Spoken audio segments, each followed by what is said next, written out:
Hello and welcome to another episode of Crop Roadshow. This will be the third and final season of Crop Roadshow.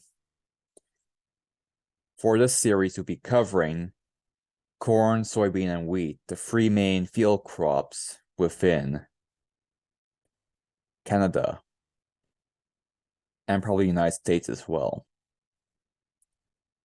We'll start off with corn for this episode.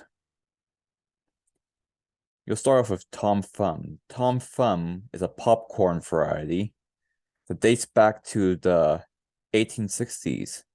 This strain is a result of refinements made on a pre-existing cultivar by Professor Erwin Meader of the University of New Hampshire.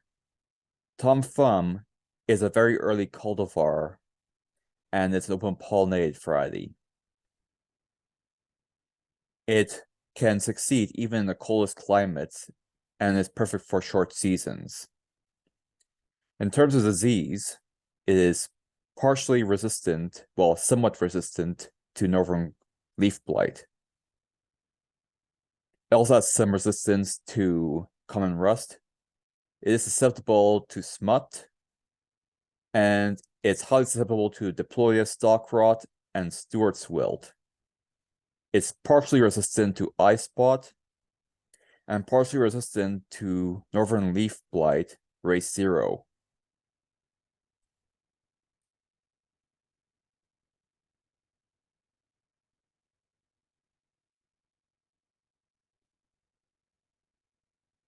As you can see right here, these are ranked out of 9 because that's how it's ranked on the Grin website that I'm citing my sources from. It's got a 4 out of 9 for northern corn leaf blight, 3 out of 9 for race 0. By the way, the larger the number, the worse it is. So overall, I have to give it, for disease susceptibility, a C.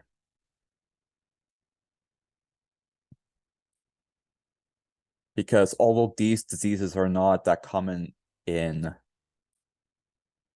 diseases right here are not that common in Canada. This guy, this guy, this guy, and this guy is.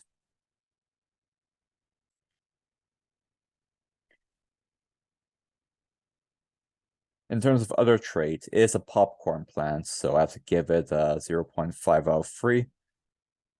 From a history perspective, I have to give it a 2 out of 3. So for other traits ranking, I have to give it a D. And for history, I have to give it a 2 out of 3. The next cultivar we'll cover is Golden King. Despite being a landrace, I could not find as much information on it as I would like to. I did, however, find out its disease resistance. It's partially susceptible to northern corn leaf blight, and that's about all I know.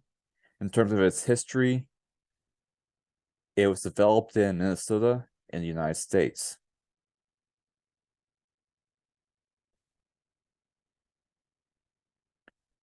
In terms of northern corn leaf blight, it is very susceptible to this disease.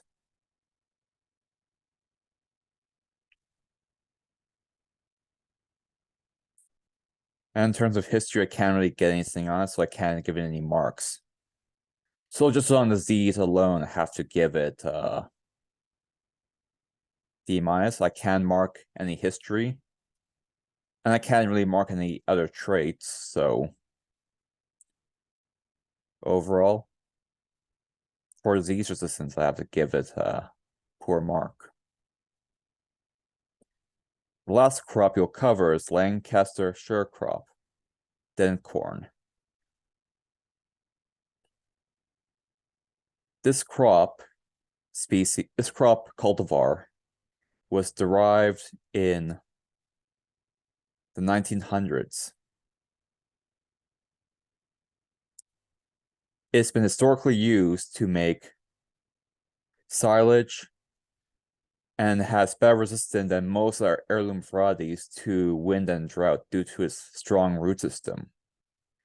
It also has pretty large corn cobs, which also makes it well suited for this purpose.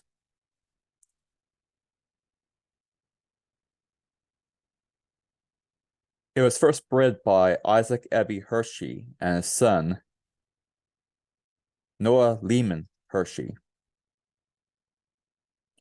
It was developed by crossbreeding different varieties of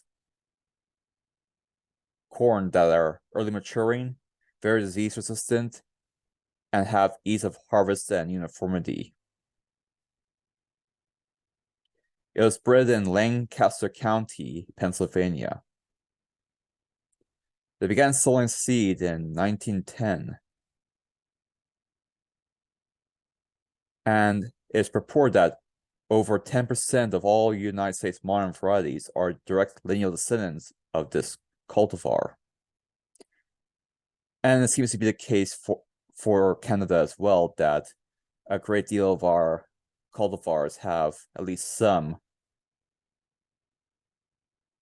pedigree within Lancaster Surecrop. From a disease susceptibility perspective, it is pretty resistant to Stewart's wilt and only slightly worse than Tom Thumb, and definitely a lot better than Golden King. And that about covers everything. Thank you for watching.